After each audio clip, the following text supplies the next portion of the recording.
Hello बच्चों, स्वागत है फिर से एक बार पिंटू क्लासेस में। देखते हैं नई वीडियो के माध्यम से विकारी पद और अविकारी पद क्या होते हैं। इस वीडियो के माध्यम से विकारी पद में अविकारी पद में बिल्कुल ही आपको आसानी तरीका से समझ में आ जाएगा। यानी कहने का मतलब क्या है कि आप इस वीडियो के माध्यम से देख सकते हैं विकारी पद और अविकारी पद होते क्या है। तो देखते हैं विकारी पद और अविकारी पद। इसको पढ़ने से पहले हमें शब्दभेद का ज्ञान होना चाहिए। शब्दभेद क्या होता है? तो यह 8 होता है। शब्दभेद जो आप पढ़े इंग्लिश में पार्ट्स ऑफ स्पीच, वही शब्दभेद है। तो यह 8 होते हैं। संज्ञा, सर्वनाम, क्रिया, विशेषण। क्रिया, विशेषण, समुच्चय बोधक, संबंध सूचक और विस्मयादि बोधक। यानी ये कितने होते हैं? 8 होते हैं। कितने होते हैं? 8। अब यहाँ पे क्या कह दिया है? यह पद के आधार पर 2 प्रकार के होते हैं। सब तो 8 बना दिया गया, लेकिन पद कितना बना दिया गया? 2। पहला कौन? पहला विकारी पद, दूसरा अविकारी पद। पहला कौन? विकारी पद, दूसरा अविकारी पद। कहने का मतलब क्या है? अब समझते हैं कि विकारी पद क्या होता है, अविकारी पद क्या होता है। हेलो बच्चों, स्वागत है फिर से एक बार पिंटू क्लासेस में। देखते हैं नई वीडियो के माध्यम से विकारी पद और अविकारी पद क्या होते हैं। इस वीडियो के माध्यम से विकारी पद में अविकारी पद में बिल्कुल ही आपको आसानी तरीका से समझ में आ जाएगा। यानी कहने का मतलब क्या है कि आप इस वीडियो के माध्यम से देख सकते हैं विकारी पद और अविकारी पद होते क्या है। तो देखते हैं विकारी पद और अविकारी पद।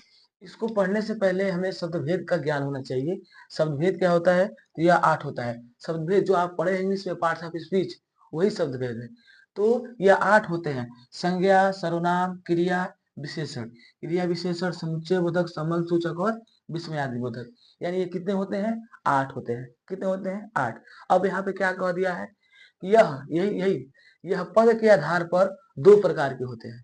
सब तो 8 बना दिया गया, लेकिन पद कितना बना दिया गया? 2। पहला कौन? पहला विकारी पद, दूसरा अविकारी पद। पहला कौन? विकारी पद, दूसरा अविकारी पद। कहने का मतलब क्या है? अब समझते हैं कि विकारी पद क्या होता है, अविकारी पद क्या होता है। देखिए, तो विकारी पद क्या होता है? कहने का मतलब क्या है?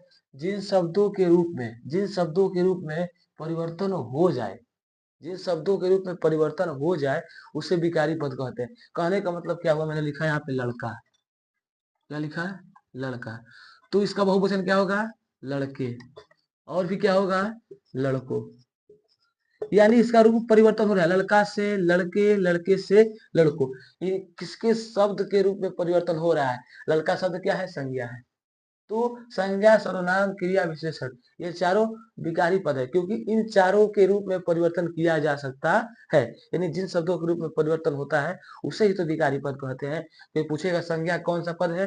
विकारी पद। सर्वनाम कौन सा पद है? विकारी पद। क्रिया कौन सा पद है? विकारी पद। विशेषण कौन सा पद है? विकारी पद। क्यों? क्योंकि इन शब्दों के रूप में परिवर्तन किया जा सकता है। अब देखते हैं अविकारी पद। अविकारी पद क्या होता है? जिन शब्दों के रूप में परिवर्तन नहीं किया जाए। यानी विकारी में परिवर्तन हो रहा था, विकारी में परिवर्तन नहीं होगा, शब्द के रूप में परिवर्तन नहीं होगा। तो उदाहरण के रूप में क्रिया विशेषण, ये एडवर्ब कहते हैं अंग्रेजी में, इसके रूप में परिवर्तन नहीं होगा। मैंने लिखा धीरे शब्द। क्या लिखा मैंने? धीरे। ये एडवर्ब है, तो क्या इसमें परिवर्तन होगा? नहीं होगा। क्यों? इसका रूप परिवर्तन करिए, बिल्कुल नहीं। जैसे लड़का का लड़की, लड़के हो रहा था ना, इस तरह से नहीं होगा। उसी तरह समुच्चय बोधक लिखा और समुच्चय बोधक है, इसमें परिवर्तन होगा? नहीं होगा। मैंने लिखा संबंध सूचक पर, इसमें परिवर्तन होगा? नहीं होगा, क्योंकि ये सब अविकारी पद है। अविकारी पद किसे कहा जाता है? जिन शब्दों के रूप में परिवर्तन नहीं हो, उसे अविकारी पद कहते हैं। जिन शब्दों के रूप में परिवर्तन हो, उसे विकारी पद कहते हैं। मुझे आशा होगा, आई होप कि इस वीडियो के माध्यम से अविकारी और विकारी शब्द में आपको बिल्कुल समझ में आ गया होगा। और इसी तरह नए वीडियो को पाने के लिए हमारे चैनल को सब्सक्राइब करें और लाइक करते रहें, क्योंकि जो हमारा मेहनत है हमेशा जारी रहे और आपके पास इस माध्यम से छोटी छोटी वीडियो और हिंदी व्याकरण, इंग्लिश व्याकरण और अन्य सब्जेक्टों का वीडियो आपके पास पहुंचता रहे। धन्यवाद।